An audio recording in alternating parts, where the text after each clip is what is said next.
여러분 안녕하세요. 아빠쌤입니다. 오늘 수업 직육면체의 부피를 구하는 방법을 알아볼까요? 두 번째 시간입니다. 이번 시간은 지난 시간과 연결된 시간이기 때문에 바로 지난 시간 내용 확인하고 수업 속으로 들어가도록 하겠습니다. 지난 시간에는 선생님과 함께 직육면체의 부피를 구하는 방법 첫 번째 시간을 가졌습니다. 그리고 1세제곱cm라고 하는 것을 배웠죠.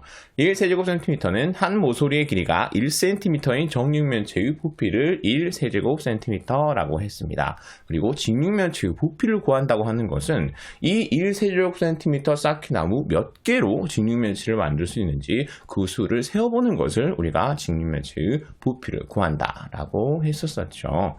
자, 그러면 오늘 수업 속으로 들어가 보도록 하겠습니다. 교과서 122쪽입니다. 부피가 1세제곱cm인 쌓기나무를 사용하여 직육면체의 부피를 구해보라고 하고 있네요. 자, 이 말은 부피가 1세제곱cm인 쌓기나무 몇 개를 이용하여 눈앞에 보이는 직육면체를 만들 수 있느냐라고 하는 말과 같은 말이겠죠. 그래서 쌓기나무가 모두 몇 개가 필요한지 물어보고 있습니다. 자, 쌓기나무의 개수를 세기 위해서 그림을 좀 간단하게 해주고 지난 시간에 배웠던 쌓기나무의 개수를 세는 방법을 이용해서 한번 쌓기나무의 개수를 세어보도록 하겠습니다. 가장 먼저 이 직육면체의 가로가 6cm이기 때문에 이 가로 한 줄에 부피가 1세제곱cm인 쌓기나무가 6개가 들어간다는 것을 알 수 있습니다. 그리고 직육면체의 세로가 4cm이기 때문에 이 6개가 몇 줄 있다? 그러다 총 4줄 있다라는 것을 우리가 생각해낼 수 있죠. 식으로 나타내면 6 곱하기 4가 되겠습니다. 자, 이 말은 이 직육면체의 한 층에 쌓기나무 몇 개가 들어간다? 그렇다. 24개가 들어간다는 것을 의미하는 것이겠죠.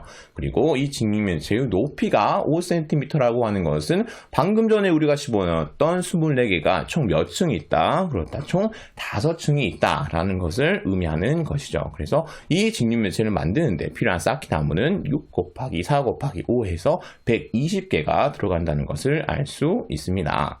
다음으로 넘어가서요. 직육면체의 부피는 몇 세제곱cm인가요? 라고 했네요. 자, 직육면체의 부피라고 하는 것은 부피가 1세제곱cm인 쌓기나무 몇 개로 만들 수 있냐라고 하는 것을 의미하는 것이었습니다. 자, 이 직육면체는 120개로 만들 수 있기 때문에 부피는 120세제곱cm가 되겠죠. 다음으로 넘어가서요. 직육면체의 부피를 어떻게 구할 수 있나요? 라고 물어보고 있네요. 자, 방금 전에 어떻게 구했죠? 그래요. 6 곱하기 4 곱하기 5에서 구했어요. 여기에서 6이 의미하는 것은 직육면체의 가로였고 4는 세로, 5는 높이였죠. 그래서 직육면체의 부피는 직육면체의 가로 곱하기 세로 곱하기 높이를 해주면 된다라고 하는 것을 우리가 알 수 있습니다. 다음으로 넘어가겠습니다. 직육면체의 부피를 구하는 방법을 써보세요.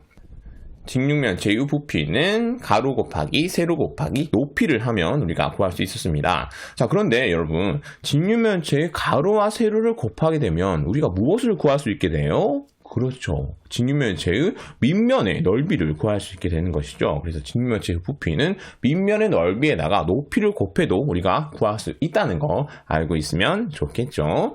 다음으로 넘어가겠습니다. 자, 이번에는 정육면체의 부피를 구하는 방법을 한번 알아보래요. 직육면체의 부피를 구하는 방법을 이용하여 정육면체의 부피를 구해보세요 라고 이야기를 하고 있습니다. 직육면체의 부피를 구하는 방법은 가로 곱하기 세로 곱하기 높이였습니다. 자, 그런데 눈앞에 보이는 정육면체는 높이가 5cm이다 라는 것만 표시가 되어 있어요. 그래서 남자친구가 이렇게 질문을 던지고 있죠. 가로 세로를 모르는데 부피를 구할 수 있을까? 자, 여러분, 이 남자친구 정육면체의 특징을 알고 있을까 모르고 있을까? 그렇지. 모르고 있다고 우리가 생각해 볼 수 있죠. 왜? 그렇지. 정육면체는 모든 모서리의 길이가 어때요? 그렇습니다. 같습니다. 그래서 이름이 정육면체인 것이죠. 그래서 높이가 5cm이다. 정육면체의 높이가 5cm이다. 라고 하는 것은 가로와 세로도 모두 몇 cm이다. 그렇다. 모두 5cm이다. 라는 것을 의미하는 겁니다. 그래서 정육면체의 부피는 5 곱하기 5 곱하기 5가 되겠죠. 계산하면 125세제곱cm가 된다라는 것을 우리가 구할 수 있습니다.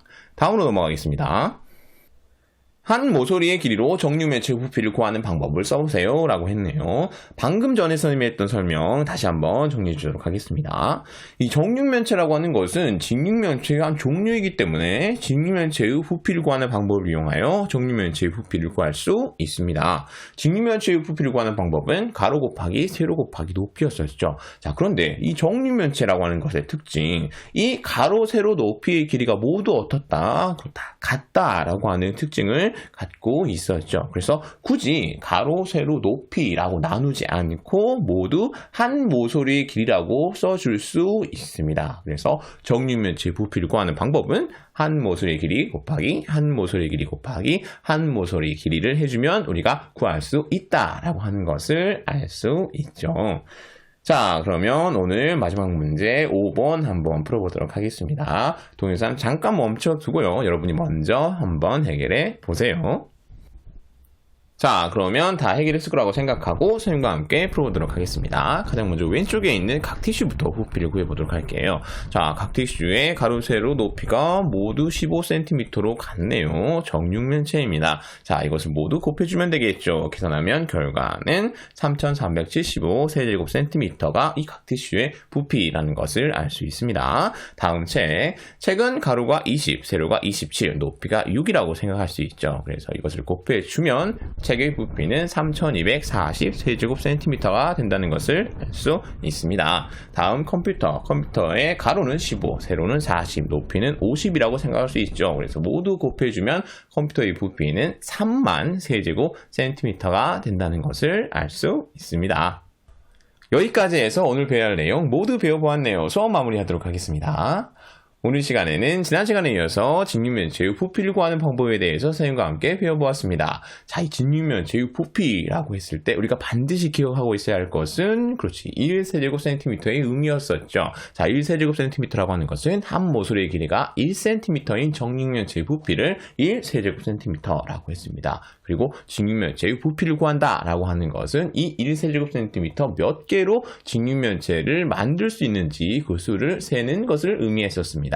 자, 그래서 직육면체의 부피는 직육면체의 가로 곱하기 세로 곱하기 높이를 해주면 우리가 구할 수 있었죠. 자, 그리고 정육면체 같은 경우에는 이 가로 세로 높이가 모두 같았기 때문에 한 모서리의 길이 곱하기 한 모서리의 길이 곱하기 한 모서리의 길이를 해주면 우리가 정육면체의 부피를 구할 수 있었습니다.